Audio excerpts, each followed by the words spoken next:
Stream's on. Recording started. Should show up on Twitch in just a second. All right. Welcome everybody to episode 8 for my podcast, A Game of Holes. Tonight I've got a nice little group of people with me here to go over 2017. So I leaked and hinted a bunch of stuff for this over the past several weeks as I've kind of slowly thrown it all together. And I meant to have this ready last weekend, but then some stuff got in the way of that. But to help me walk through and talk about all the things that make up 2017 Wormhole space, I've got Foedus Latro, Keskora Yaari, and Zand Vor here to help shed some different perspectives across Wormhole space. So we're going to kick off by letting each of them introduce themselves. So take it away, Foedus. Hey guys, I'm Foedus Latro from Hard Knocks NFC and CSM 13 candidate. I think Foedus just assumes everybody knows the rest they need to know about him. He's Oh, like what do you want? Like you want to tell my past history or what? I mean, a short little stint about where. I mean, I think most people that are watching the stream probably know who Hard Knocks is. But if you want to just quick spiel about how'd you get into Wormhole space? How'd you end up in Hard Knocks? What do you do in Hard Knocks? Oh god, I was in Droppers Anonymous first, and they brought me into Wormhole space. They taught me everything I know. The greatest people ever. And then I went to a couple different corps when I found myself into creating my own corp with a couple friends of mine from Semper Ubi Sub Ubi, which was a hit and run kind of laid back corporation, I'd like to call them. And then we formed Isogen 5, and I was the founding member and director in Isogen 5 for as long as I can remember. And then all that fell apart, and I joined Hard Knocks afterwards, and the rest is history. Stories are always good when they end with the rest is history, aren't they? Mm-hmm. All right, well, rolling right up to the next one. Keskora, how would you like to introduce yourself? Why, sure. I'm Keskora Yaari. I'm the CEO of POS Party with the Ember Sands Alliance, of which they'll eventually update our logo to the much more badass Ram one that I had at Eve Vegas someday. But I've been in Wormhole pretty much since I started the game. I jumped into POS Party with 2.5 million SP, and I've been in there ever since. And it'll be actually today, now officially, is my 4-year anniversary in Eve. Officially today, so it's pretty exciting. And POSP itself will be 4 at the end of the month, so it's been a fun time. And, the rest is history. Congratulations, too. Thanks, it's fun. Congrats. How many years have you been playing Eve, Foedus? Me? Whatever 2013 is, that's 5 years? Between 5 4 years and 5 years, I guess, depending on which Yeah. month. Yeah, 4.5 years so far. You beat me by half a year. Darn. I was doing a lot of high-sec mission running at first, and then I joined a high-sec war deck corp by accident. So By accident, you said. no, I will ganked. say Yeah. there was a very short stint in high sec doing stuff before I realized it was really boring and wanted to move on. Everyone has to start somewhere, right? So how would you describe your corporation, Keskora, for people that maybe don't necessarily know much about it? I think we can assume that maybe Foedus doesn't need to talk as much about Hard Knocks, but in case people don't know who POS Party is, how would you describe your corporation? Well, we're a C4 corp, which is a bit different than some of the other entities, but we started in a C2, moved up to a C4. And really, our whole mentality is just to enjoy the game and take every opportunity that comes our way. So we bring in people of all skill points. We have new bros. We've got people with 200 million SP. We've got people who've been playing for very little time, some who've been here forever. And we just have fun. That's our whole focus. We got a good core group of people. A lot of them we've met in real life. We always have a pretty big showing at the meetups at Vegas. We've had 10 to 15 people 3 years in a row now. And we just want to get fights. have fights and keep finding content. That's really the whole thing. We're not trying to set out to be like the best. It's never been our goal. We just want to, keep improving, keep fighting, getting better, and have fun. It is a game, after all. So that's kind of our main focus. All right, cool. There's some comments about you and your corporation in Twitch chat, but I don't think we're gonna read those. So I don't think people actually read Twitch Slack. Exo, please. I'm sure there would be. It's always how it's got to be, right? I mean, it's like feeding the trolls, right? If we start reading all of their comments over the podcast, that's all it'll become, right? It's like going down the YouTube comment rabbit hole. Like it's just gonna get worse and worse. Eventually, it'll leak to tentacle porn or something. You just don't want to go there. All right. And last but not least, we have Zand Vor from Anomalous Existence, NOMEX. How would you introduce yourself, Zand? I am. I want to probably have an old tune, but always a new bro. I started EVE back in like 2006 with a bunch of friends from other games. We gave up after a couple months, but I kept coming back every so often. All the news fights and all the tech of EVE always interested me, and so I kind of was like, this game's gotta hook me somehow. I know it is, because it's right up my alley. It's nerdy. It's the spreadsheets are awesome. The spaceships is awesome. It's not as twitchy, so that's kind of where I came from. I started really seriously playing about 5 years ago, I'd say. I got hooked on trying to do missions in HiSec, and then got bored, so then I started day tripping into wormholes. And then Gunnar Geezer found me in one of my day trips with a buddy of mine. And Gunnar, most of you should know Gunnar by now. He's pretty much an icon. Oh, Gunnar. Bless. An icon. So that introduced me into PvP, and the hard way. And that's pretty much how we always find our people. Actually, is the fun fights and the ganks and the cool dudes that we run into. That's what makes wormholes interesting for me. And then a couple of years into the corp, Gunnar said, that Zan guy seems to know what he's doing. I don't know, but he suggested for me to become a director. So I've been in charge of the logistics side, doing a lot of the back end stuff. I've done FCing. I don't know if I'm any good at it. Other than that, Anomalous Existence, as a group, we're a C2 Corp, which everyone kind of like, C2 Corp, really?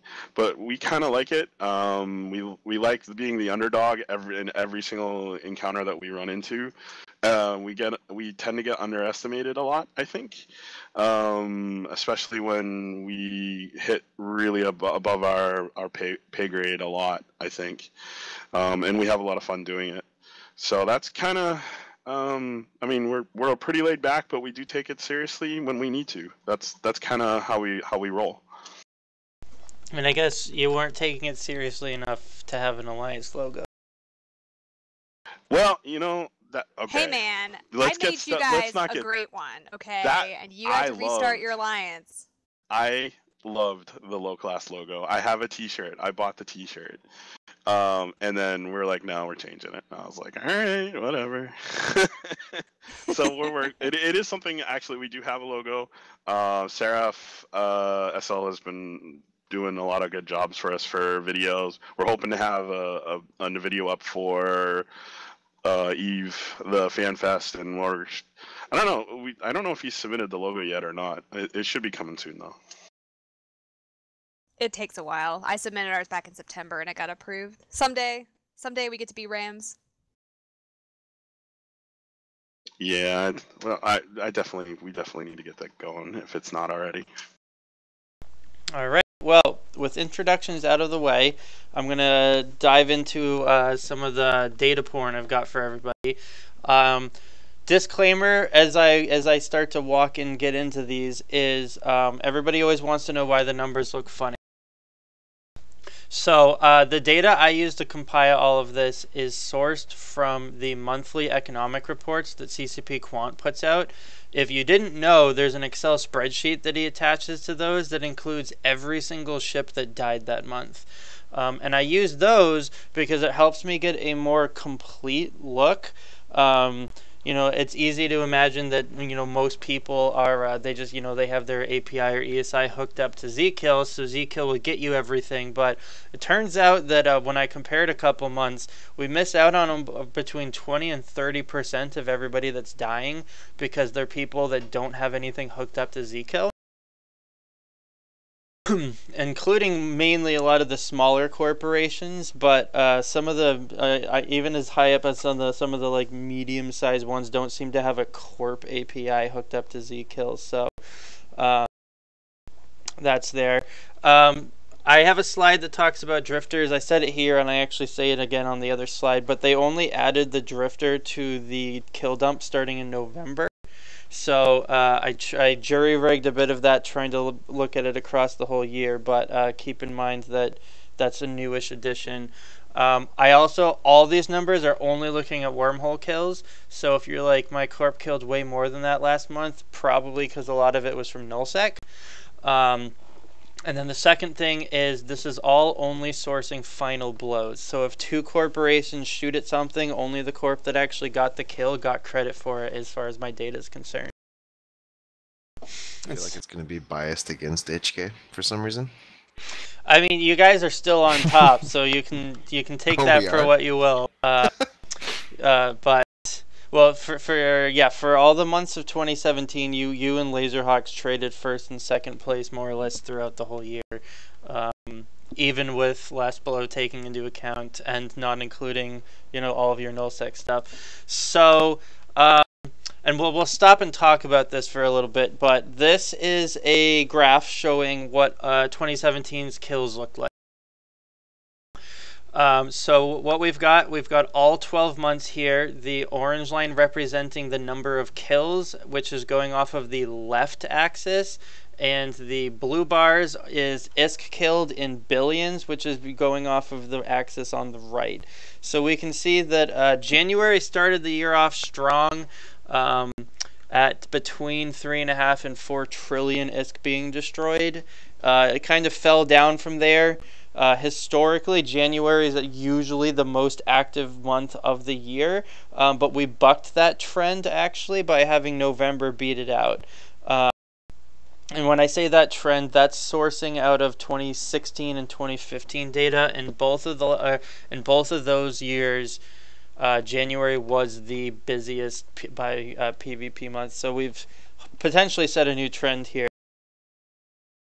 You'll also note that for the most part, the ship kills is following right along with the ISK being destroyed. Only the second half of the year kind of deviating. If I tried to summarize it up, it would appear that people are flying more expensive ships. Because the ISK rose a lot quicker some of these months, like especially in November. A lot of ships that were expensive died in November. Compared to the size of the ship kills. And December actually has more ships dying in it than November did, but less ISK. So November saw a slight detract in that with fewer expensive ships, but more ships in general. Are you guys all looking at the stream? I should have asked that probably sooner. I am. But assuming you're watching the stream, because I didn't give this to you anywhere else, anything stand out here that you guys think is worth really digging into? I think it shows pretty much the trends that we all expect. I mean, we all know that the summer's the slow time, but it's not as much of a dip though as some people might think. Like some people are pretty much, they go on about how Eve is totally dead in the summer and the summer sucks and all that kind of shit, but it's not as low as people might think. I mean, the content's still there, which, I think that this kind of shows that too. For us, this summer was very bad. It was to the point where we were considering other options at that. It was so bad. I can see. I just find it interesting that the kills at the end of the year get increasingly more valuable, like ISK-wise per kill. I wonder why that is. And Was that due to the refineries? I mean, if they So a were little making bit that of it- poor and prices spike, then that could do that. I'm sure some of it is the new release of that. Some of it is starting in November. We got an extra 100 to 200 billion ISK a month out of the drifters killing people because, like I mentioned previously, until November, CCP wasn't including the drifters kills. In several months, the drifter is actually the most dangerous person in all of Wormhole space, or most dangerous corporation. Really, actually, everybody dragged their feet apparently in January, but that's outside the scope of what we're looking at. But the drifter was routinely way up there. Couple other things I know that really started to happen is November had the highest number of capitals killed in the whole year. I did a capital kill walkthrough in my last podcast, so I wasn't going to repeat all of that data, but for November saw the highest number of dreads killed in Wormhole space in over 2 years. So I imagine that adds up a little bit to it, but I think a little bit is just, as we move into the winter, overall EVE activity picks up, as you can kind of see that cyclical pattern, with the summer being the lowest point in July where it picks back off. But if we follow this trend, though, we actually are going to see a busier 2018 than we did in 2017. And I sourced that from, I don't have it on this chart, but last year, 2016's November and December were not this high. They had a spike in, it spiked up into January, but their November and December wasn't quite as high. And I'm hoping that we're going to see, keep seeing it move up and over. But I guess so. We can follow that up as we go throughout 2018. So the next slide I'm going to pull up is on a class comparison, which I think might yield a bit more interesting insight, or maybe it's going to be exactly what everybody's expecting to see. Anything else anybody wants to comment before I flip to the next one? Go for it. I'm good. C2 still the highest kill class? It's iffy. So I know my Twitch is a couple seconds delayed there. So we've got this nice colorful chart, and I'm realizing C6 space probably should have been red, and I even had it red. And when I pasted it into PowerPoint changed my color. But so this is a breakdown throughout the months. There isn't a ton of huge movement that I think really, separates it all month to month. But at the bottom there in that dark blue, we've got C1 space.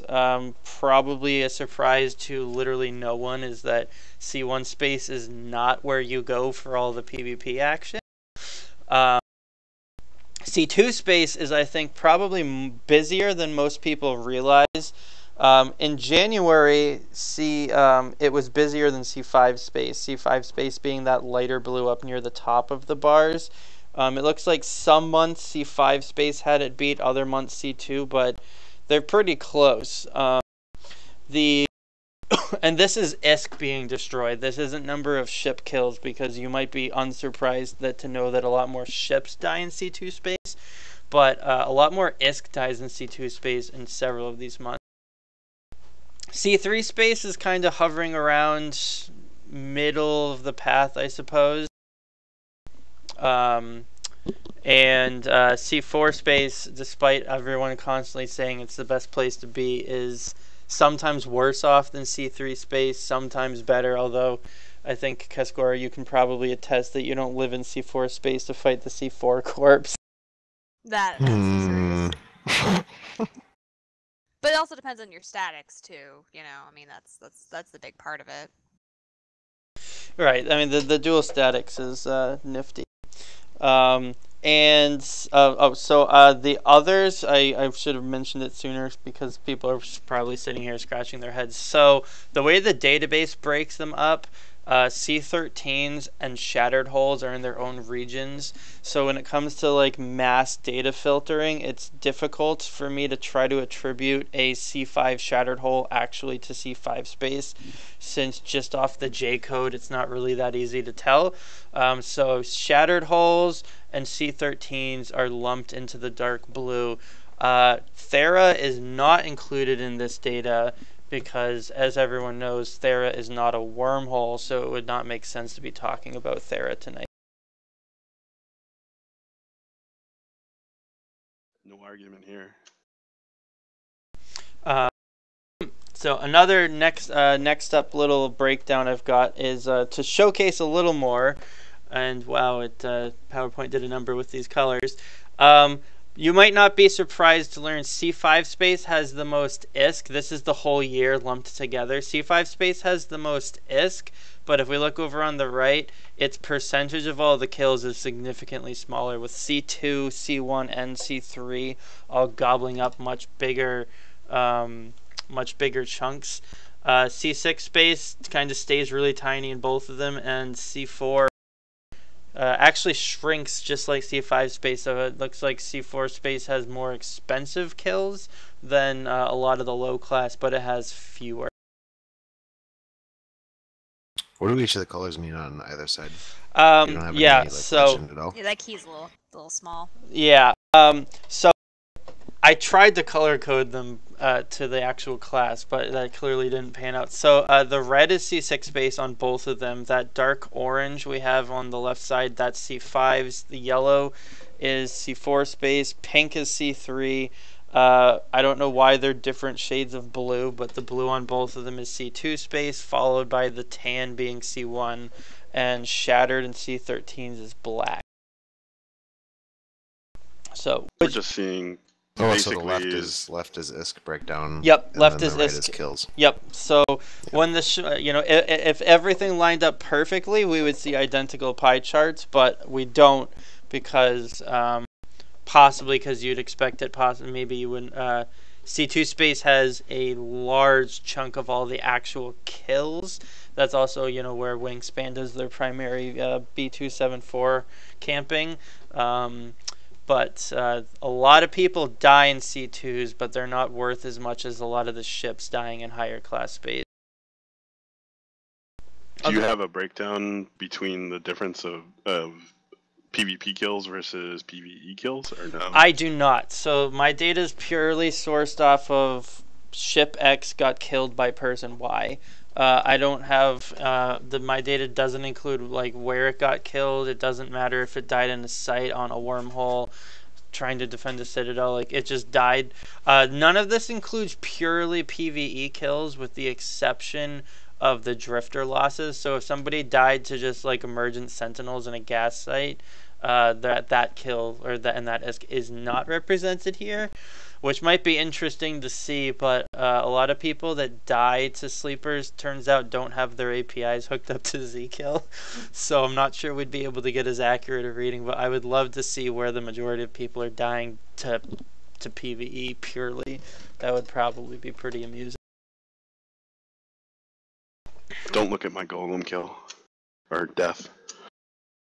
Does it sync up with what everybody would have expected to see here, though? With that's where the chunks are. Yeah, Definitely absolutely. does for me. Yeah. ISK-wise, especially because there's a lot of fights, even like the C4 groups coming up to C5 space. Like there's a lot of fights in the C5s themselves. Yeah, I mean we see a lot coming down, and they'll jump in, and we'll engage in the C2 space, and there's still plenty of us around. All right. So the everybody kept asking me for this bit. So drifters killing people. Like I mentioned previously, only November and December are including all the drifter kills.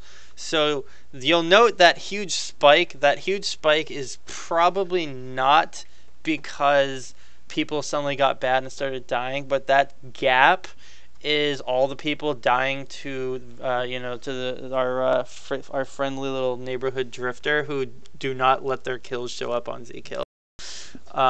For the entire these are year. Deaths to drifters? Yep, this is death to drifters. So January through October is sourced off of Zkill, which means it's also including times where people got ganked running sites and the drifters on the kill mail. November and December are purely died to drifter with no other PvP activity at all. So if I tried to combine these two, these numbers are both probably even higher. But a lot of people die to drifters. It's very spread out, actually. Because, in December, we're pushing 233 billion lost to drifters.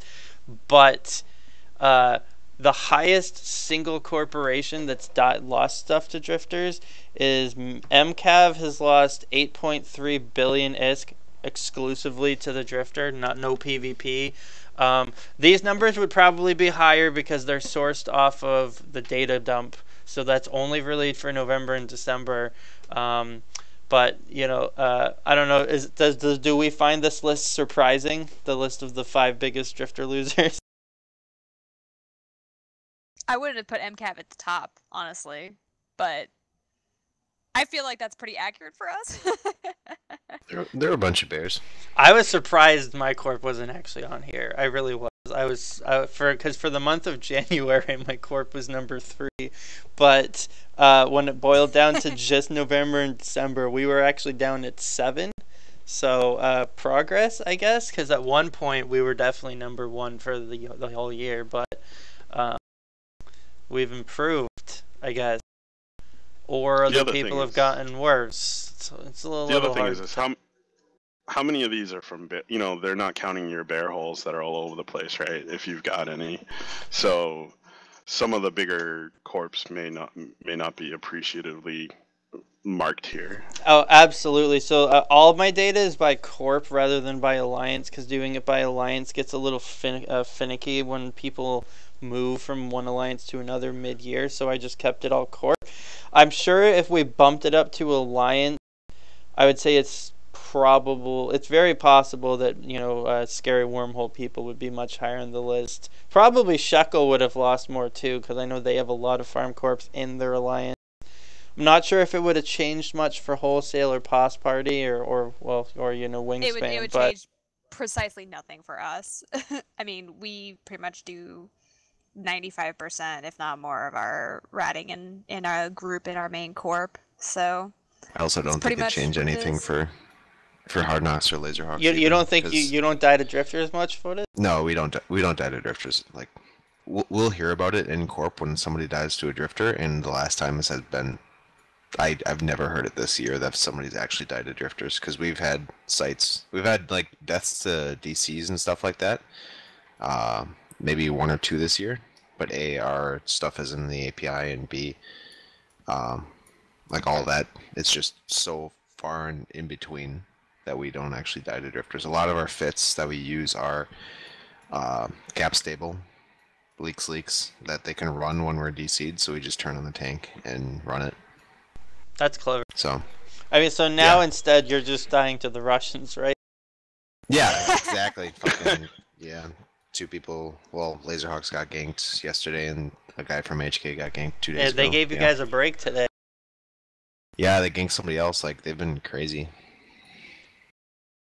So that's what I've got for some graphs. And so what I'm gonna step out to next is, originally I was going to try to follow my FanFest presentation style, where I have a slide for each month, and with each month, I'm showing the corps joining and the corps leaving.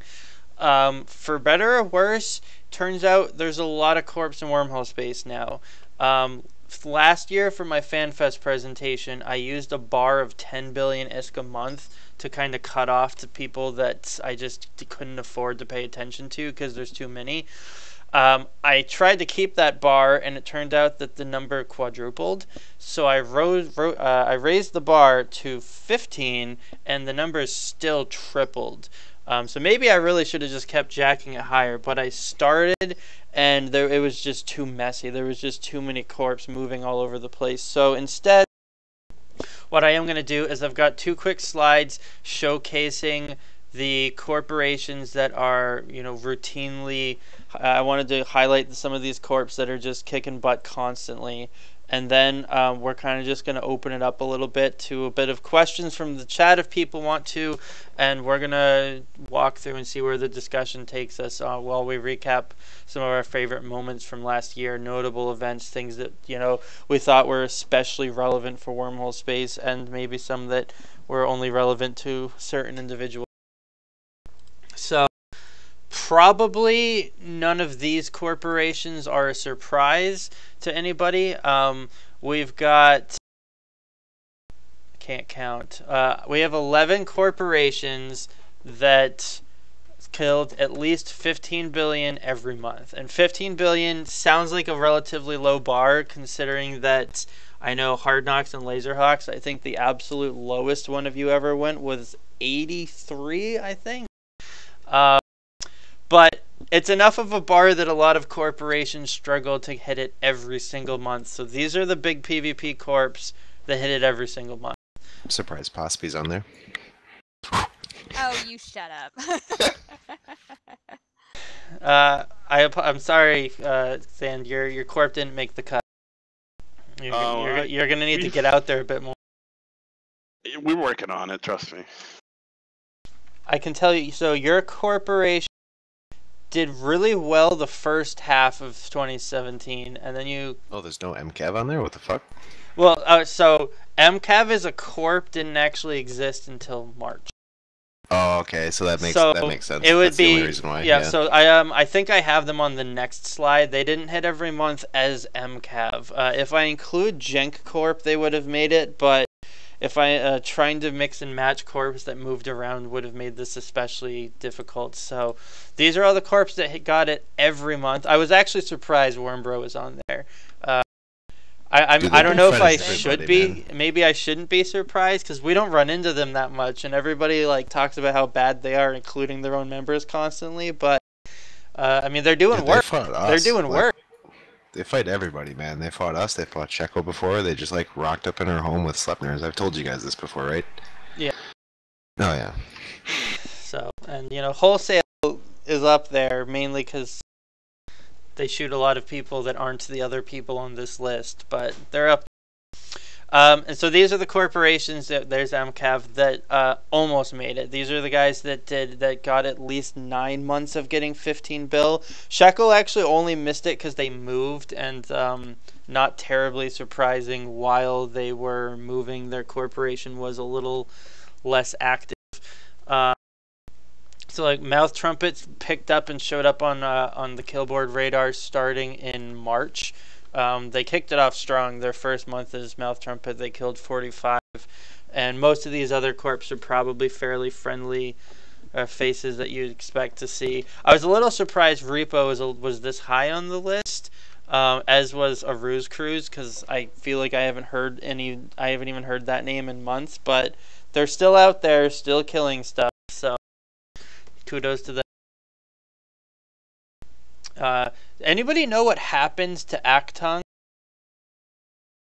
I mean, they're on this list, except their corps completely bottomed out for the last 2. I was hesitant. I don't want to say that they're dead, but their corp went from consistently hitting 30 plus, and then October it really slumped down, and November and December they didn't even hit double digits. So I don't want to say anything false, but I'm pretty sure their fort in their homes picked up.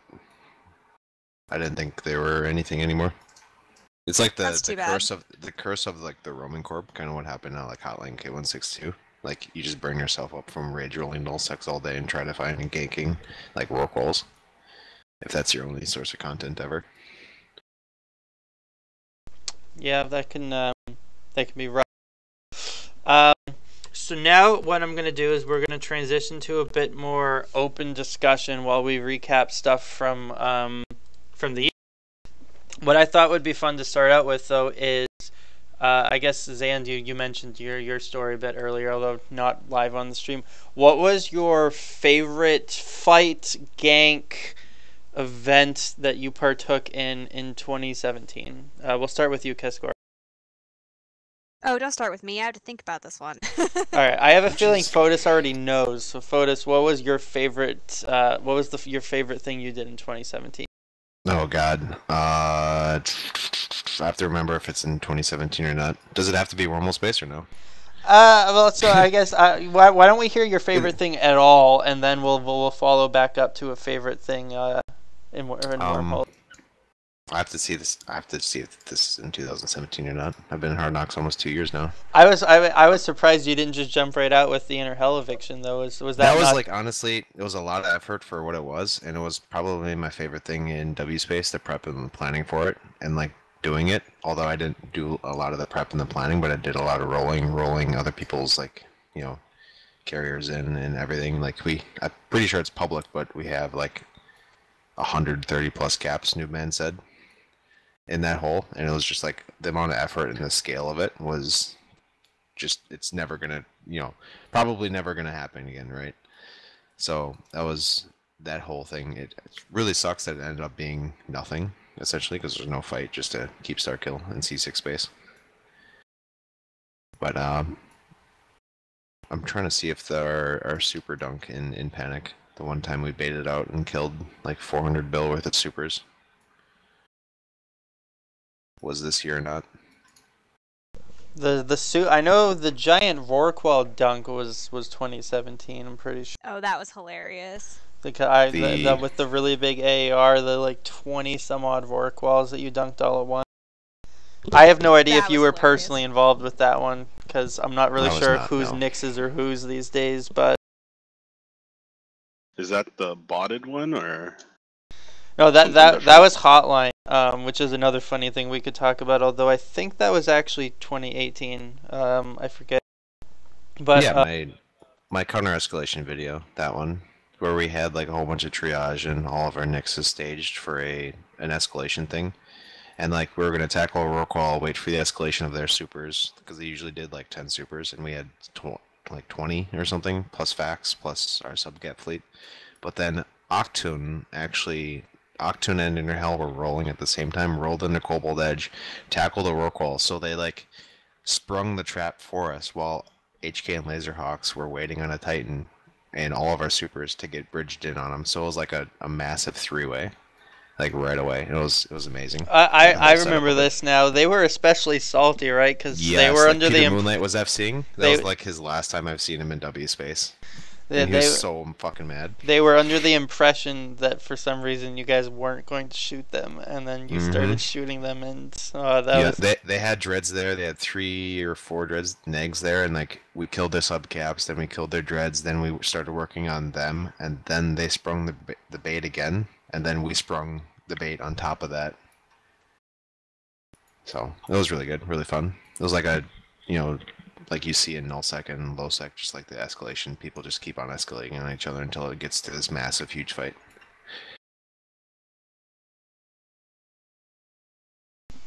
All right, how about Zand? You got your favorite thing yet? Yeah, I got a good one. So we had a wandering C4 pop into us. And I scouted it out, and it was a French corp, and the names I can't remember off the top of my head, but we immediately saw that their Fortizar was anchoring and had about 15, 20 minutes, maybe 20 minutes left on it, and we said, oh crap, and so we started pinging, and we formed up pretty quick, a decent fleet, but not like great. And we fought in their system once, and we just didn't have the logi to hold. And then we had one guy. We had to back out into our hole. And then we had one guy bring 4 Armageddons when he logged in. And that just we pushed them back. We didn't jump the Armageddons in, but we took our cruisers back into the 4, and we were able to hold the hole for a bit longer. We got some more logi. I think we were up to about maybe like 20 people at that point, and they had similar numbers.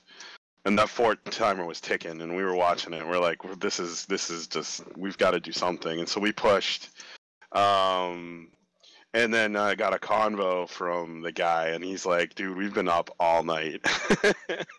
and this was just maybe the beginning of U.S. prime time, so they were like, "We've been up, and they had been watching their Foedus Latro for all night, and then the last 20 minutes, of course, their wormhole goes to us."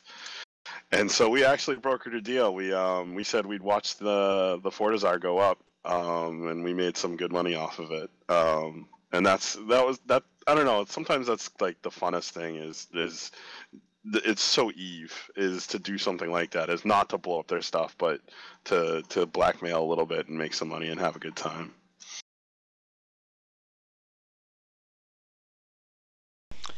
All right. Well, that's a little bit of a roller coaster of a story, but I think those are sometimes the most memorable, is the stuff where the end is definitely not the way you expected things to really pan out.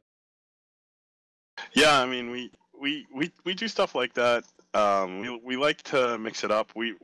For us, there's no point in necessarily kicking someone out that brings a fight like that. Like, why would if they had not brought a fleet, we would have definitely ripped that Foedus Latro apart, but they fought, and so if we're gonna roll into them again, we know they're gonna fight again. So we'd rather them stick around so we could have someone to fight than not. And that's kind of our core philosophy.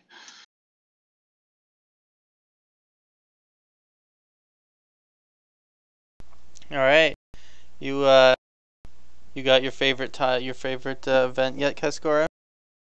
Yes, I had to think about it. We've had a lot of really good fights this year. I mean, we moved to a C4, I guess, pretty much just a year ago. We moved in January, and with our C5 static, we could fight all the big groups, and we've had some great fights with all of you guys, and it's been awesome. I mean, we whelped a whole bunch of Capitals Laserhawks, which was a great learning experience, though I won't say it was my favorite because that kind of sucked, but it was a lot of fun. We've had a good time. But the most memorable fight this last year was somebody anchored a content citadel in our home hole. I wonder who that could be. Exuki. So we on Father's Day weekend, TD Sin dropped a Astro House in our home, and most of us were not around and didn't see it.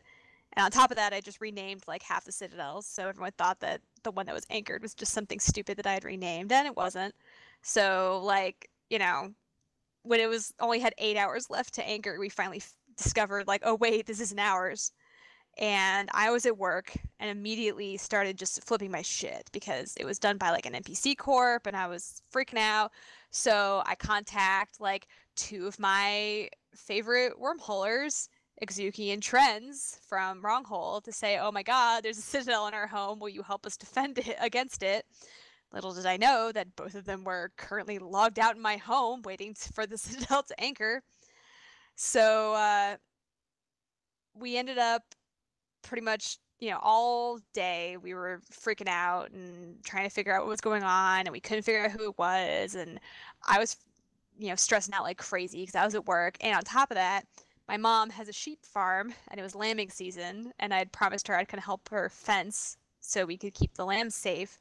So after work, I had to immediately go to the farm where I had no cell phone service, and was like constantly trying to check my phone to see if Slack was pinging me that like someone had showed up or a fleet had logged in or something. And I was just like, you know, trying to fence as fast as I could, like, oh my god, what are we gonna do?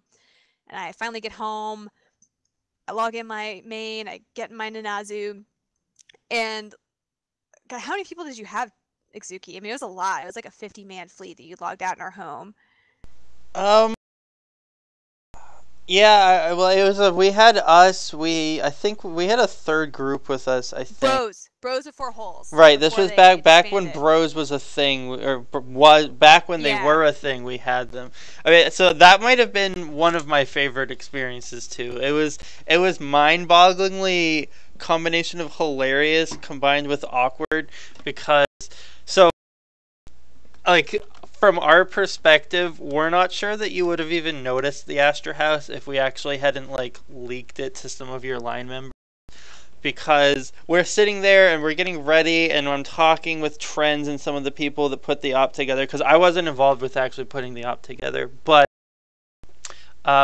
we're sitting there and somebody from Bros had someone that was on your Slack and was like keep giving us updates on whether or not you guys had pinged and even noticed. And we're sitting there, and I thought it was closer to like 5 hours out than 8, but it doesn't really matter. And we're sitting there, and like they still haven't noticed. And I was like, well, the entire plan falls apart if the Citadel just onlines and they don't even notice. Because I mean, despite somewhat, like what I'm sure some people's first thought was like that fleet was definitely not prepared to actually evict or shoot structures, and that was also not what we even wanted to do. Well, no one enjoys shooting structures. I mean, shooting structures is really boring. Like, you want to go after structures. I mean, I think Wholesale enjoys shooting structures. Well, that's. It could have been really funny to do, but in December, 30% of all of the ISK that their alliance killed was just structure. Oh my god, I couldn't do that. I have a hard time doing any sort of structure bash just because it's so mind-numbing. You sit there, you watch holes, nothing happens. Maybe you get some fights, but the content. Isn't that what your court like used to do exclusively? That was a long time ago, and that was a different time. That was okay. It's a long time ago. Back when we were POS partying it up against all the POSes. But this was the first content Citadel we'd ever really encountered. And because it would have been it wasn't Father's Day weekend, it was Easter weekend. So it was like in April. And so we had never had a content Citadel dropped before. And it was just the timing made it seem like it was like a big threat because it was like Easter weekend. A lot of people were gone. And just the timing of it and the fact it was an NPC corp. And then we had a whole bunch of war decks hit us at the same time. So I was just like, freaking the fuck out all day long. As soon as someone pinged me about it on Slack, I was just like, oh my god, I can't leave work. I've got deadlines. What do I do? Oh my god, I gotta fucking fence the goddamn field for lambs. Oh my god, I was just in a constant freak out. And I was telling this all to Trends, like in real time, because she's like one of my best friends in this game. We've hung out in person. She's a great person. I love her. So I'm, venting to her because she understands what it's like to be in Wormhole space. And I'm like, Trends, oh my god, I'm so bored. What's going on? And she's just like, oh, I'm sure it'll be fine. No, it's fine. No problem at all. And then we, the timer hits and we, we called in upholders who were our close allies at the time, though they've since disbanded. And we got all them in. We had a couple more people contact us that had been like former POS members that kind of came out of the woodwork to come help us, which I thought was really great to see that, we've had people who have left us on good terms to do their own thing, but still appreciate like their time they spent with us. So we had a few random people come and help us out, and we dropped our fleet, and you guys undocked, and it was this crazy massive fight, and it lasted a really long time, and it was really an epic fight. And just like that lead up to it, it was like such a stressful time, and of course I was just like spazzing out of my mind the whole time, and I was trying to fly my Nanazu, and it was like the second time I'd ever flown it, so I didn't really know what I was doing, and it was just like all these elements kind of came together. So at the time I was just like really pissed at you and Trends for basically lying to me all day that, oh, well, we can't help you, we got something going on this evening, sorry, or oh, you'll be fine, it's nothing. And then, you guys were just sitting in our hole logged off the whole time. So it was an interesting time, and, it was a great fight. I had a lot of fun, and that's just, I can look back on that and think of how awesome and epic that fight was. That was the last time we've done a content Astor House. Like, Jack wants to do content Astor Houses all the time, And I'm always like, do you remember last time we did one? Because, like, there was all this time, because, like, most of us had been seated in there for 3 days, because we were connected to you, like, days prior, but nobody was paying attention, so we just threw a heavy armor fleet in and logged it off at a safe. But for some reason, you know, no one ever thought that heavy armor was also the absolute wrong choice to even do, because, I mean, a lot of your ships that you guys responded with were heavy armor, but a lot of them weren't. And heavy armor, like, you know, like back then it was legions, was definitely not the right choice, because we had very little range dictation. You know, we can fly away from you, but then nobody's shooting at each other, and it was silly. So we don't do those anymore. Well, of Why course, did you do it? the best tank that you had, though, was that Wormhole at the time we were set blue with, and there was our FC's overview, he hid blues, so he couldn't see any of the Wormhole people for the first half of the fight. And finally people were like, dude, why aren't you attacking that Ishtar? It's like right there. And he's like, what Ishtar? And they like broadcasted it, and he switched his overview, and there was like a bunch of Wormhole people just like right on top of us, and it's like, oh crap.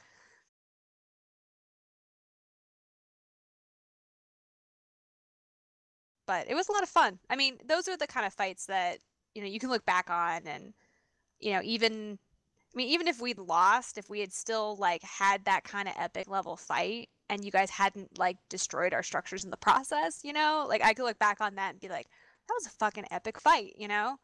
But at the time it was definitely very stressful. And I definitely freaked out probably more than I should have, but you know, that's Eve, though. It hits you, you know, it feels real. When you're like, you know, stuck at work and you can't do anything and your home is threatened, you feel it, you know, it hits you personally. And I had a really bad interview at FanFest talking about this exact topic, where like one of the European TV stations was there interviewing people, and they asked me about this, and I watched it and just cringed because I sound so nerdy. So I'm going to answer your question, Foedus, and then wrap this one up to try to move into a couple other things. So this was in the really early part of 2017, I think. I actually can't remember exactly when this was, but I think like we had a couple of dudes that were just frustrated because we had multiple times where we connected and failed to get a fight out of POS Party. So we were like, let's just go force them to give us a fight. And we weren't... POSP don't do that. What, they don't roll away? Yeah, they don't roll away at all. Oh yeah, we never roll away, ever. That's how we get 15 They never not plus, fight in their right? home. Well, I mean, let's be honest, Keskora. The early 2017 POS Party is a very different corporation than the end 2017 POS Party. No, it's true. This has been a big year for us as far as growth is concerned. We had a couple directors that were like, I don't know, I mean, they were good. I thought they were good friends, but they were kind of drama-y, and they didn't really focus on PvP that much, and they left. And when they left, it kind of hit this point where I was like, well, crap, I gotta like get my shit in order if we're gonna do better. And so I got my core group together, and I was like, okay, what do we need to do? Let's do it. And I've had some great people chip in. We've got some good FCs that have trained up, and we've done a lot of improving this year. It makes me happy to see how much improvement we've done. Like and vultures. To look back them. Dude, vultures are awesome, man. The fucking Ka fleet. Yeah. But we have people. Are you allowed to say that? I think that's trademarked by Laserhawk. The Ka fleet? Just going Kaka in general. Okay, well, apologies, but we've got some people now who are really good FCs in my corps, because I've never been that great of an FC. I don't even fly DPS ships. Like, I fly bubblers and Logi all the time. So for me, coming up with doctrines is always really challenging. And I've got Evelyn and Val and some other people on my teams that are just fantastic, and they really bang these doctrines out, and it's made such a world of difference having good doctrines. So yeah, January 2017 was a different time. It's good to see that we've improved as much as we have. Makes me a proud space mom. All right, well, so speaking of January, I'm going to try to kick off a walkthrough of some of the months. I think we're definitely going to have more to say about some months than others. So starting with January, I struggled to find any big notable ground, earth-shattering things that really happened, and there weren't any big major corp movement. So, like, there's no new PvP corps that just showed up starting in January. Um, Although, amusingly enough, because I saw this and was just like, January of 2017 is the last month that Overload this killed more than 15 billion is. So, I mean, they were dying for a while prior to that, but so we at least have one thing to write down for January. RIP Overload this. They're still around. They've been killing things. Actually, it looks like their corp completely ceased to exist in September. They have flatlined for October, November, and December. But January is the last time Overload this did things in Wormhole space. It's too bad because just thinking of Overload this, those were former Sleeper Social Club guys, right? No, NoHo. Yeah, it was. Oh, they were NoHo guys. Okay. There's some like Sleeper Social Club guys, but like the cool Euros from them, quote unquote cool. But it was all the like the tryhard Euros from NoHo, and then That's all the right. bears from NoHo scattered the wind. See, it's too bad looking back because when I first started Wormholes, NoHo and SSC were like the bad, scary wormhole people. Like those are the ones that when we were like a little itty bitty baby wormhole corp and would try to go rat in our C4 static, we'd be afraid of those guys showing up. And it's just kind of crazy to look back and how they're not around anymore. RIP. So where does Overload this rank on your most disappointing corporations list, Foedus? I figured it would happen. It's like people just like Hotline did. They go hard. They look amazing for like a bit, right? 6 months, whatever. They keep beating groups. Overload this beat Laserhawks, and they had like really good fights with Laserhawks. They had good fights with Hard Knocks, and they dunked a lot of other corps. Really, they dunked us hard. Overload one-handedly. Overload this was our post Citadel. Let's see if the old cap fittings still work fight. Yeah, it did not go well for us. But they killed themselves out though because they were like super strict, super directional with what they were doing, and they didn't really had like as soon as they're like one leader that was doing stuff went inactive, like they all went inactive, they all scattered the wind. So it's a corp like that. You need like the one person to do everything, and if you don't have that one person anymore, you're done. So, anyone else have anything that jumps out for? I mean, admittedly, it's very possible that I just forgot because it's the longest ago. But I racked my brain when I was getting ready for this, and I can't think of any big notable giant fights, giant ganks, or big huge things that happened in January. I'm sure fights happened. I mean, as months go, it was one of the busiest of 2017. But I can't recall any huge things taking place. Jaded got evicted. Well, not in January. They didn't. No, not in January. No, this is just January. Oh yeah, I was gonna try to move through. I mean, we're welcome to the circle back if somebody jumps up something.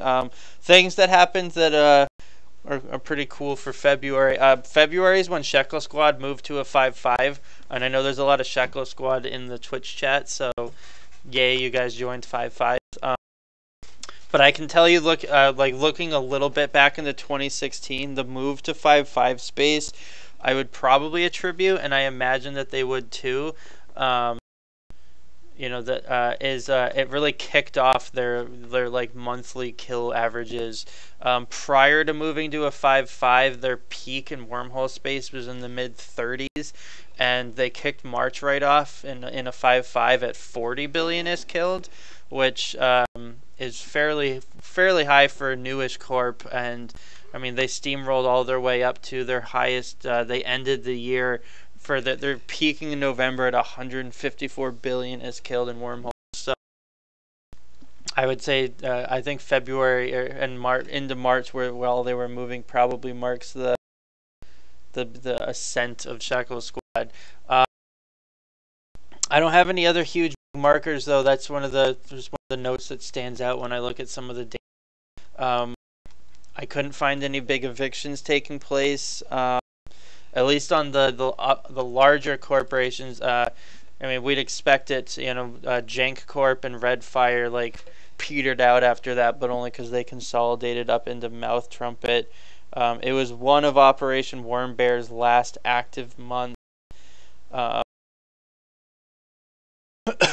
anybody have anything else they think is noteworthy or they want to chat about for February? That's when the super gink happened.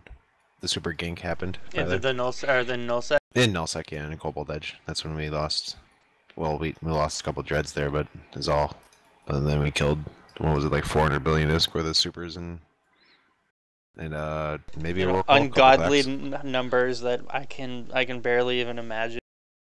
Yeah, it was absolutely amazing. It was, unbelievable at that time, and now he's just trying to beat it, trying to get bigger and bigger and bigger. So. All right.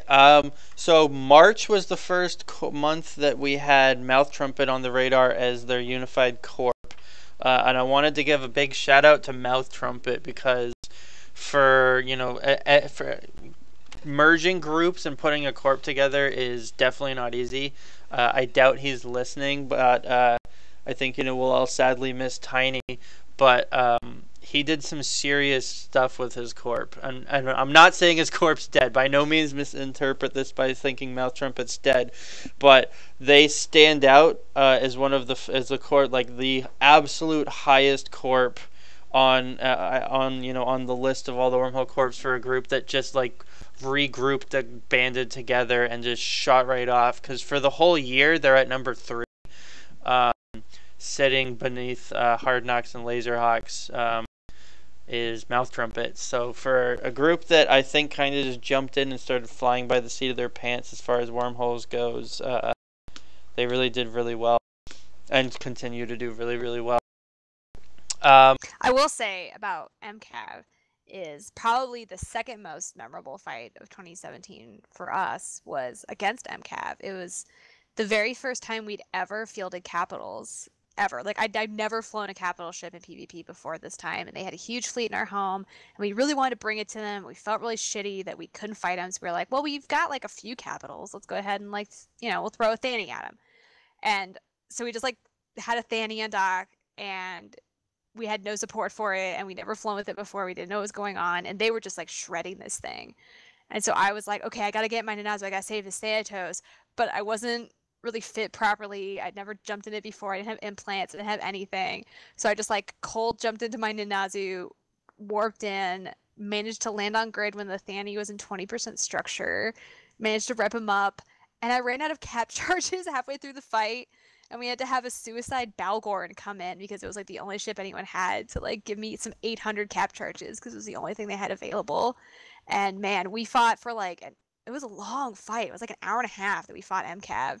And it was really touch and go, and it was really close. I don't even know if they realized just how close they were. I ended the fight with like 15 Cap Booster 800s left in my Nanazu.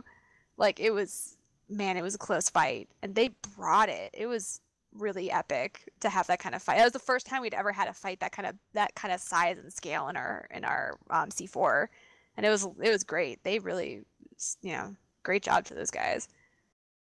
I'll second that. We had a very interesting situation occur last year with MCAV, where we had a Nestor fleet that we were engaging to part of it. I think it was some kind of a guaranteed fight or an eviction, and I can't remember the details. This was probably the first half of the year, and at the same time, the hole we were in, that rolled in right into MCAV. And the first thing they did is just brought a huge tornado fleet. And so we had this 3-way standoff between us and our Nestor fleet, MCAV in the tornado fleet, and I think I want to say there's no vacancies in, and originally we started a conversation with MCAV, and they said, yeah, let's take on Novak, and they totally backstabbed us bad, and we then wiped us to the floor. There was just nothing we could do against the ranged fight that they brought with their tornadoes, and we vowed revenge, and we're still waiting to figure out how we're gonna return the favor. But that was a memorable fight. I'll give you some secret tips, Dan. It's all the Yeah. rage in Wormhole space right now. Is you get angry at someone, sit and wait until their corpse dies, then go evict what's left, and then make a big Reddit thread about it. Nothing earns you more imaginary space points than. I mean, is anyone even more respected than Adhocracy right now? No one. They've been around for forever. They're the most respected Wormhole Corp there is, right? I can't tell if you guys are memeing or being serious about Well, Adhocracy. did you read their thread, Foedus? No, I didn't. They posted this is a actually thread meme. today talking about how they got revenge on Mass Collapse by waiting for Mass Collapse to die, and then they went and steamrolled 3 undefended structures, or however many it was, jeez. in their hole, and they wrote a whole AAR up and posted it to Reddit. Maybe somebody should mention James Argett to them. It was like it was remember them what happened. It was cringy. I like how they tried to reference us as being the group that evicts the most people in Wormhole space too, because we dropped a content citadel in their home once, and that means that we evict all of Wormhole space. So it's kind of fun. Yeah, they said that POS Party's evicting all of Wormhole space. How times change. It was like a couple of years ago it was Hard Knocks, then it was Laserhawks that was ruining Wormhole space. It was us for a little while too, and now POS Party's evicting everybody. Heard it here first on when it's Reddit. actually just the Russians and The whole time. It's like a And I'm just Scooby-Doo following in episode. the footsteps of Foedus. I mean, you're my favorite wormholer. I have to do what you do, right? And Meanwhile, evict you're all the saying everything and Trends ruin was your favorite wormholes. wormholer? Double crossing me. That's true. This is not the first time Kesk has declared her favorite wormholer on tonight's podcast. It's true. Well, Trends and I share a special bond that only 2 people with boobs can share. TMI. Well, I know we're past an hour now, so I'm gonna try to keep moving us through here. Sure. Because I have a feeling that we could keep this dynamic going for longer than everybody wants us to. So April is FanFest. Well, can I talk about something in March real quick? Go. Oh, yeah. Sorry. Go for it. There's the 3-way fight between Laserhawks, Hard Knocks, and No Vacancies happened in March. That was the 3-hour 3-way. The 3-hour 3-way where we're standing off, reshipping, standing off, and then all of a sudden, it was in my one video, or at least part of it, where we booshed like Novak's fleet off of Laserhawks because they were dying like horribly. So who was it that rolled into who? Who did the fight start with? I believe it was Novak started with Laserhawks, and they had combos between them, and then we were like, we see this happening, let's scan out Novak's home. So we did, and we found a low sec that was like 12 jumps for us. So we're like, fuck it, form up, bring a heavy armor fleet, the best fleet we could get. And then like there were subs versus subs for the start of it, and then it was Novak brought a triage in, Laserhawks brought a triage in, and then Laserhawks put a Phoenix on the hole and brought that in, and then all of a sudden No Vacancies brought 3 dreads in, along with that. So like everyone had like a lot of ships, and the only ships that Hard Knocks didn't have was any Balgorns because it was too far for us to burn Balgorns.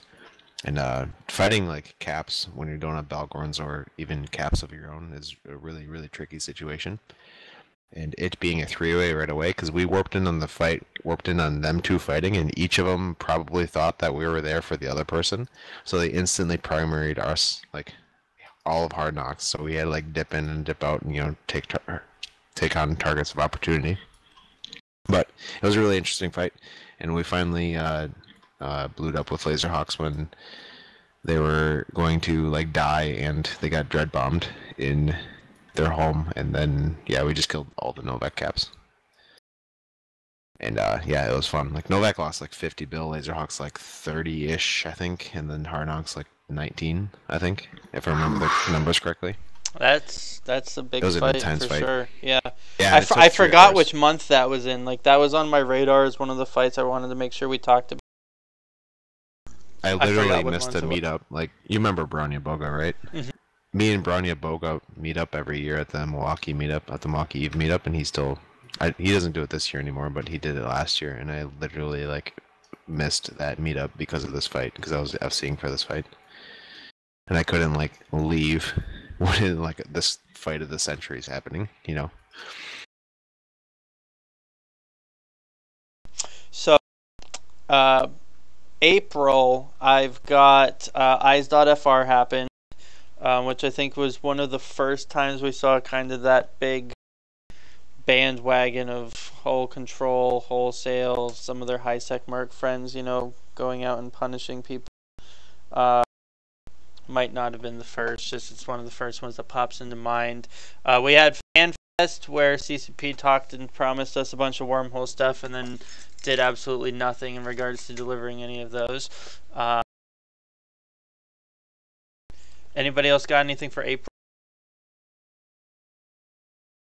I didn't look too hard, but no. Well, that was your content citadel, wasn't it? Was it not in April?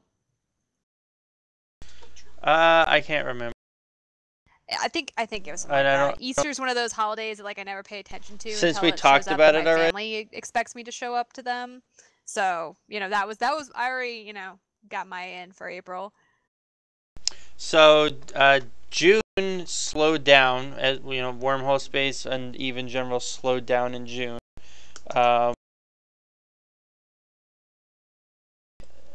Beyond the Last Horizon practically died. I mean, they're alive today and came back, but for June, July, and August, their corp was practically non-existent. Same thing with Novak. Novak really took the summer hit pretty hard. Looks like. Anybody got anything important that they want to share for June? That was the 3-minute fight the first fight that Hard Knocks had with Shekel Squad. Lasted all of like 4 minutes and killed 3 caps in their whole fleet.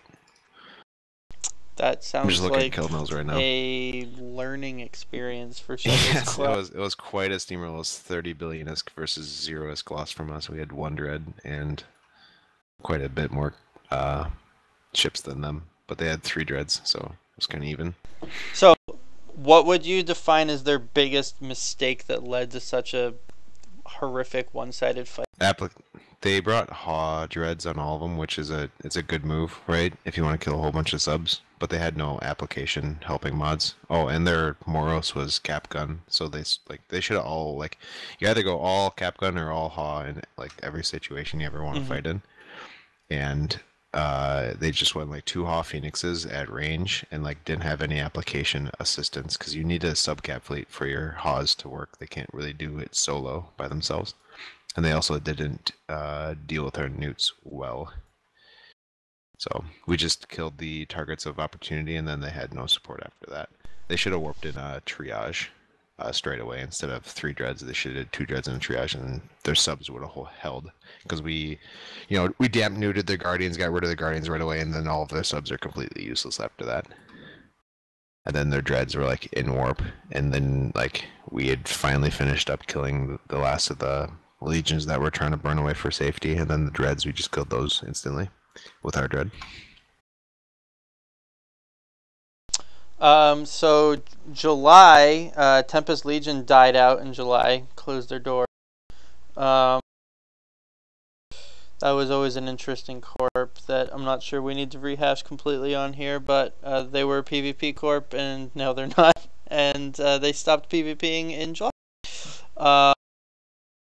Anything else jump out for, because unless I mix it up, the Keepstar was August, right? Or am I actually? That should be an easy one to look up. No, it should be July. All right, so it happened right before Eve Northeast on purpose. Because we wanted a dick wave at Eve Northeast, so that's why we did it. July and August were weird months for us because we were pretty low manned, and so we ended up doing a lot of just hey, let's go find content wherever we can find it. So we'd go. Use our high sec, and we'd go to low sec and find whatever we could find because we weren't finding anything down our chains. We planned the Keepstar in July. It worked out because there was the Russian meetup where they were gone to, plus the T3 changes, plus the whole Eve Northeast thing was just superfluous on top of it. But the T3 changes were what, like the week before, so we figured they wouldn't have like doctrines moved in at all. They're like as prepared for an eviction as we would be. Well, we already talked a bit about that previously. Did you have anything else besides noting that happened in July? Anybody? Did you want to add anything else for that? Me, no. Okay. Who got the final blow? Oh, I know what it is. No, ignore me. Anybody else have anything for July? The CCP East kill Northeast dump. was a lot of fun. That it was. The CCP kill dump had the keep star having no value. I was trying to figure out why neither you or Laserhawks had a 1 trillion ISK bump on your kills for that month, but it's because on the because it was like 950 billion ISK or something. Yeah, like that. on the kill dump had it being worthless. Oh Jesus. I mean, it says like so few of them died, and there's no market value. Like even on Zkill, I think they had to hard code it in at 300 to get it started when the first one started. Yeah, we messaged Squiz beforehand and did it because we brought up all of the information for that T2 rig. Because those T2 rigs probably have no market. Yeah, it was price either. It was 500 billion ISK for that T2 rig, if I remember correctly. Right away. So August was Jaded. Jaded got evicted in August. That's when their corp had a brief spur of actual PvP and just complete flatlined after. In August, Mouth Trumpet went and evicted Jaded. I won't try to recap the whole story because I believe he walked through it on Static Noise episode 1. I think that was one of your main talking points. Static talk, but yeah. It couldn't be called Static Noise because Upholder's corp was literally... Oh, I hated Kraisk for that. But yeah, that's why I didn't call it Static Noise. It was Static Talk. I think somebody kept calling it Static Noise on Slack, and now that's what's stuck in my head. Now the corp's dead, I can rehash the podcast. That's true. It's all yours. So yeah, the very brief synopsis. Jaded was a loot pinata waiting to happen. They decided they wanted to build a Keep Star, but had way too few people to put it together, and definitely not the people to defend it. So Mouth Trumpet rolled in with a Mac fleet and just shredded them. So Foedus's podcast, Static Talk, I believe it was episode 1, goes into detail about that. So if you guys wanted to hear more on that, as well as listen to Foedus talk more, you can go there. I'm going to roll us into September. Anybody have any big juicy stuff they wanted that comes to mind for September? I actually have something for August now. I was looking at our keyboard here.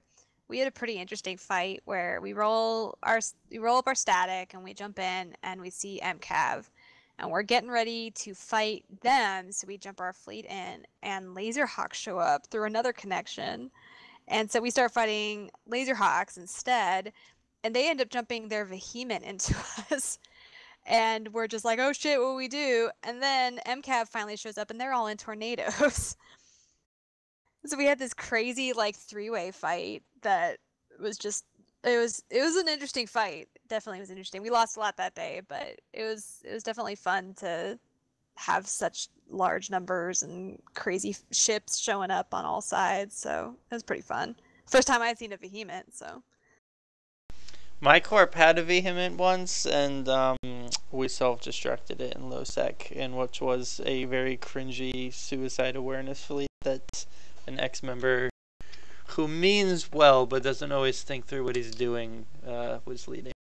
I thought he died to something, or did he actually suicide? He self-destructed his Vehement. He was about to die anyway, because we had he was in siege and a lot of people shooting at it, but the plan kind of went to shit because he insisted on taking it through LowSec to get to the desto that we had told everyone the fight was going to take place in. And there were fleets camping us between where we formed up and where we were going. That took place in LowSec though, but I gotcha. Yeah. So he unironically self-destructed on a suicide awareness fleet. For some reason, he was convinced that he wasn't going to die and that it was to save everyone time. He was definitely going to die. So I don't know, but that was a thing that happened. So anybody else have anything else for August or September? September was another interesting fight for us. We rolled into the Quebec Legion, whatever. What are they called? Quebec United Legion. Yeah, Banshees. Yeah, so we rolled into them, and they started off with like a Vindicator and a bunch of other battleships and some stuff, and then they dropped an Apostle that we just like could not take, and they were kind of bleeding our ships, and we ended up trying to get reinforcements in, and we rolled our connection to home while we were trying to get enough support in. So we were just like barely holding the grid with this Apostle, and we were like, okay, guys, scan, we got to find another way out. We got to call somebody to bring him in to kill his apostle if we can hold, but like not forever. So we send out, we have like three people in scan ships of various degrees of skill who are all trying to scan the chain at once. And I was talking to Shekel trying to get them ready to come in and kill this apostle whenever we found an entrance. And we went like 4 chains down and we could not find a case space, but we rolled into Laserhawks' home. So our scout just goes into their local and is like, hey guys, want to come kill an apostle? Because that's the best way to, open up diplomatic bat phone conversations. So thankfully at Eve Northeast, I had met Nia. And so I messaged him and he says that, just hold grid. And they brought in a defense fleet with like 6 or 7 Balgorns because we just couldn't break this stupid apostle. And it ended up being me and Nia talking in chat, relaying what to do to both of our fleets, but neither of us were actually there on grid because he was like rolled out and I had gotten rolled out. It was a very interesting fight, but it was just kind of cool that, in wormhole space, you can roll and you can scan, and sometimes you just happen to roll into that one wormhole and, you can get some sweet kills out of it. So it was pretty fun. All right. Well, I'm going to keep sweeping us through because I think at some point the podcast is so long no one wants to actually ever listen to it. September, October, or November. We'll just grab the whole rest of the year. What do you guys got that you newsworthy you want to bring up and chat about? So November was good for us. That's really when we started hitting our stride again, and we rolled into. You guys familiar with Alexander Odium? Have you heard of him? Mm-hmm. I don't want to make him famous, unfortunately, but I'm sure people have.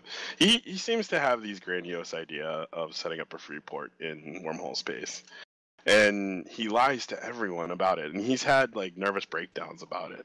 And of course, we rolled into him, and we found he had set up another corp, and we just said no. So this was actually one of the few times, because we know they won't fight, they won't really form up for anything.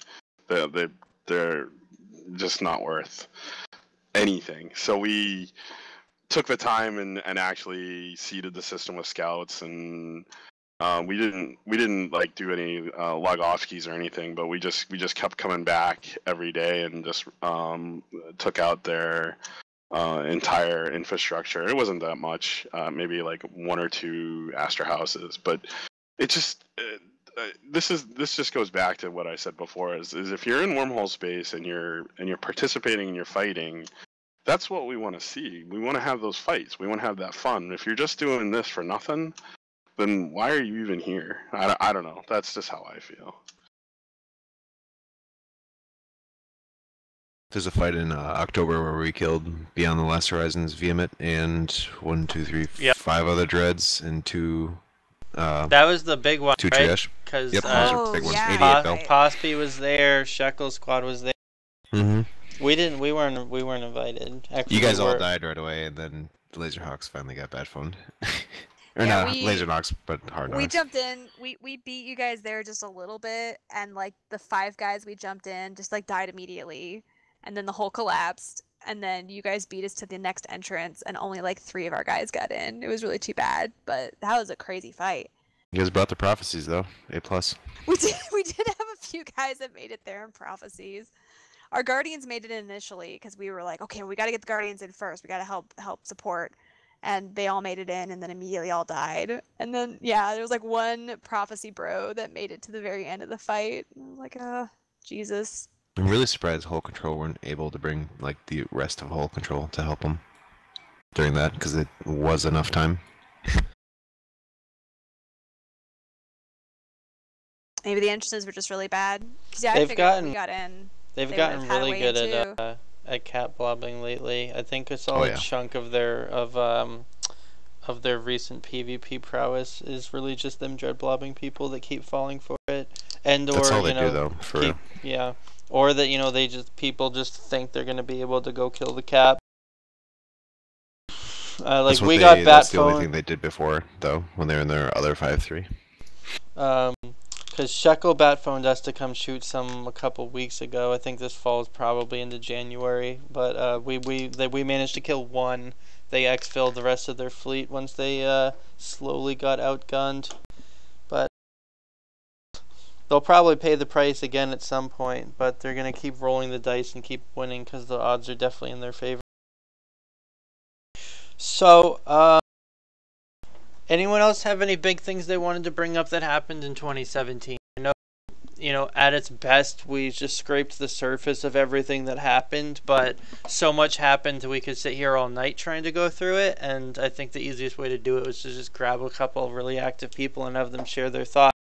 So I hope everybody enjoyed this and found it useful, but anyone else have anything that they want to add in, or that they think would be defunct to not really mention?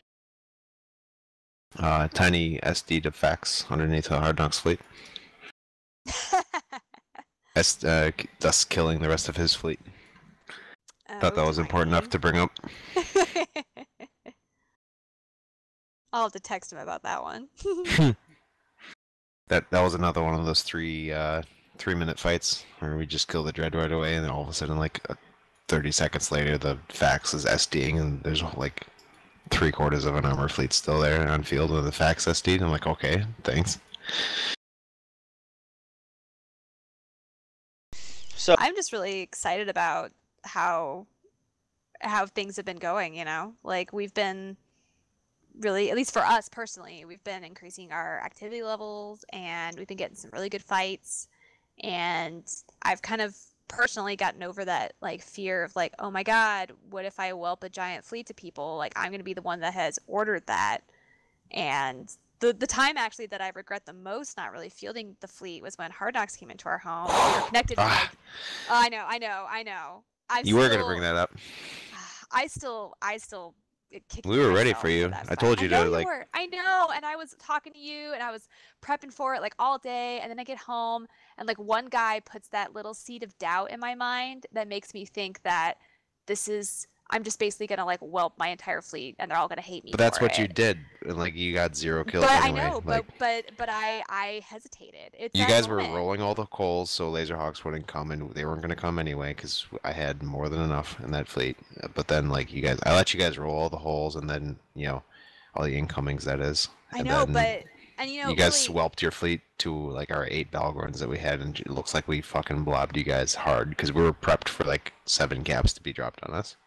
And we were prepping for that, and then there was that one bit of doubt, and that's the thing is that like one of the hardest things about being a leader in Wormhole space is you feel the weight of everyone else's expectations on you all the time, and then they're mad at you that they lose their ships. I don't want to let my guys down, like that's the biggest thing, and I got afraid. That was my biggest thing. I got scared, and it ruined the whole interaction, and so I really took that as a big learning experience. I mean, it sucked. Like I was fucking stressed out of my mind at the time anyway, and I just felt like shit for like a week. And I was like, okay, I got to sit back, I got to think about this, and I got to fucking make a change. And I kind of basically told myself to get over it and to put on my big girl panties and like, make it work. And I feel like our attitude has changed as a result, and it's been better.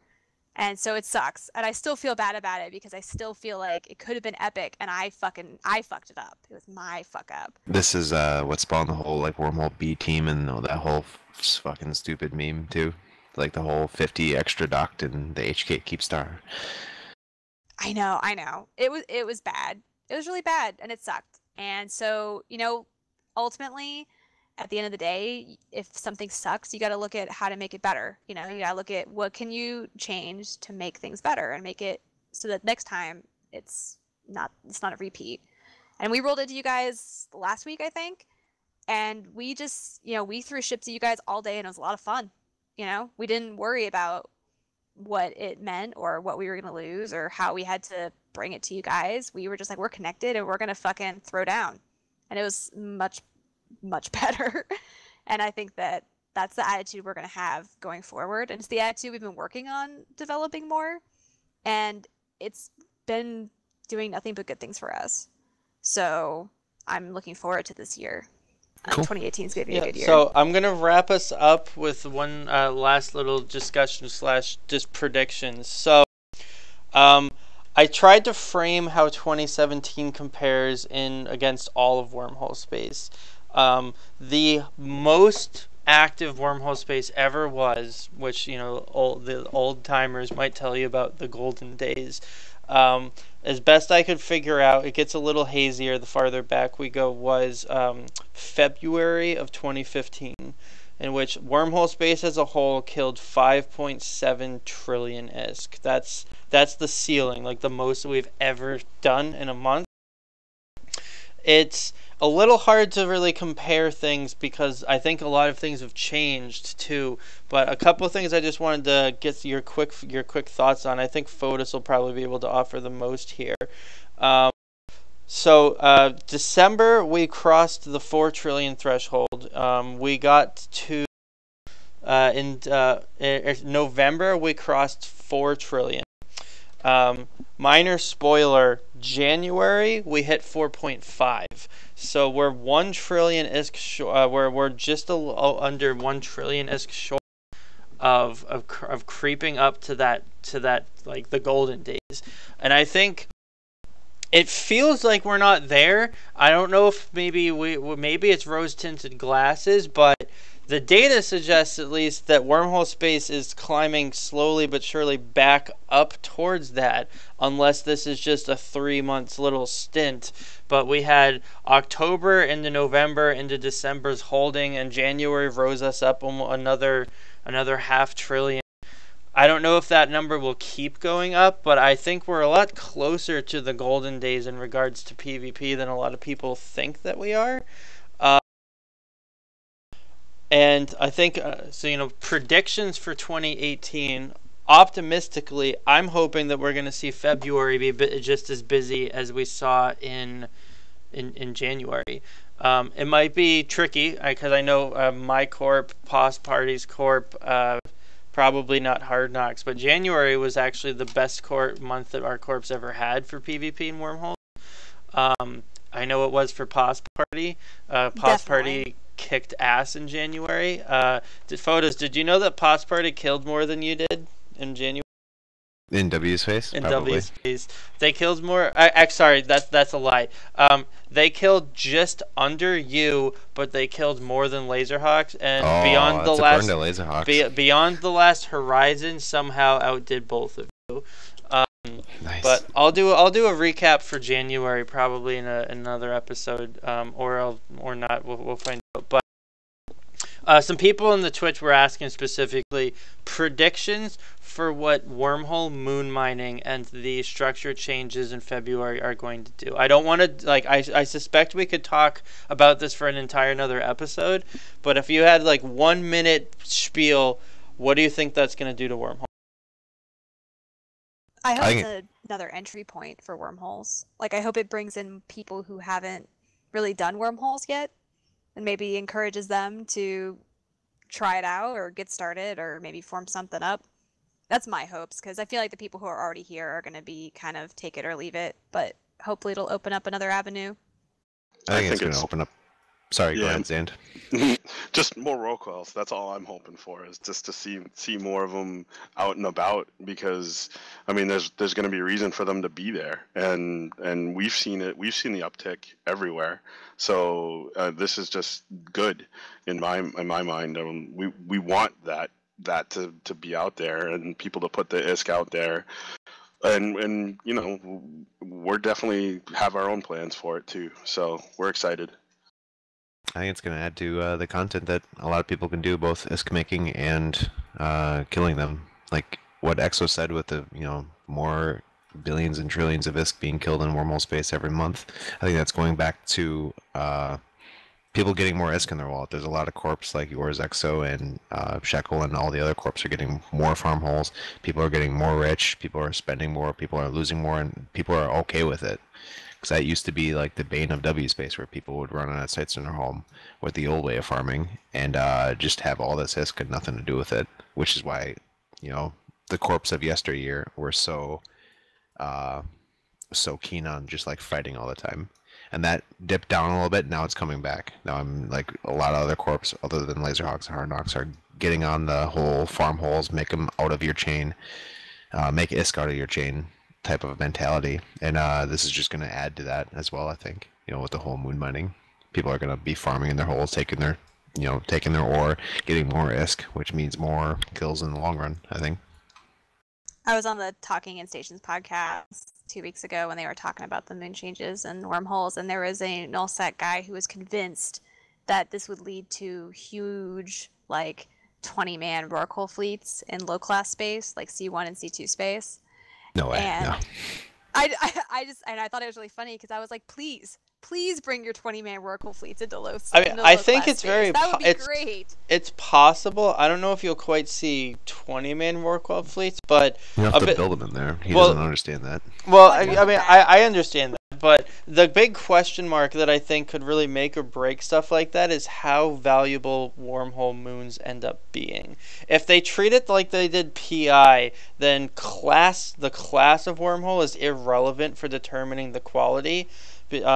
So if they follow suit with that, and then and depending on how many moons a system has, I think it's very possible that your people that really just like mine for money could find themselves looking at C1s as a new place to move into, because if you know what you're doing, it's probably safer than a lot of nullsec portions. If you're not mining under a group's large super umbrella, your Rorqual is probably safer in a C1 that you know how to do hole control and roll holes with than it is just, dangling out in nullsec.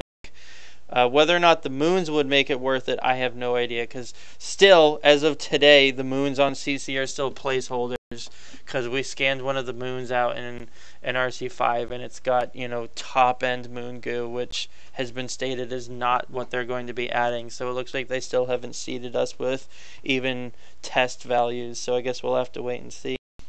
But I'm hoping that we're going to see more people dying and more people coming in, because I'm hoping, just like Keskora said, this is going to be an entry point for people that aren't even in wormholes deciding to come in, even if it's just to mine. Because as anyone that's experienced and Eve knows, where the bears and the farmers come, the PvPers follow. So I think the potential for this to even continue to incentivize and incite PvP across wormhole space exists, but we'll see how that plays out. On that note, anybody have anything last that they want to throw out there before I say goodnight and thank everybody for listening? Nope. No, it's been fun. Thanks, Exo. Always love talking about wormholes. I know this was a long episode. I guess trying to recap a whole year would have been tricky to try to fit into just a 45-minute episode, so I don't feel too bad. I want to thank the three of you for coming on and talking. It was great. We had a lot of good stories, a lot of good info here, and better than I actually thought. I suppose I should have been more optimistic for just bringing you guys on here, but I wasn't sure how this was going to play out. So please. I know, Foedus. It was a sure thing with you here, but yep. So thanks everybody that stuck around. Our view count kind of petered around. It actually it peaked at 81. I don't know if that's the highest ever for my podcast. I don't track that, but it's definitely really up there, and we're holding still at 57 right now. So to everybody that's watching, thank you for coming. I hope you had fun.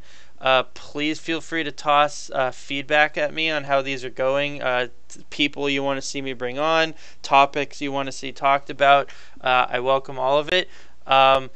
Shameless plug, myself and Foedus are both running for CSM, so if you're a wormholer, hopefully we're both on your ballots there. And we'll see you in space. Have a good night, everybody. Thanks, everyone. Yep. Thanks, everyone.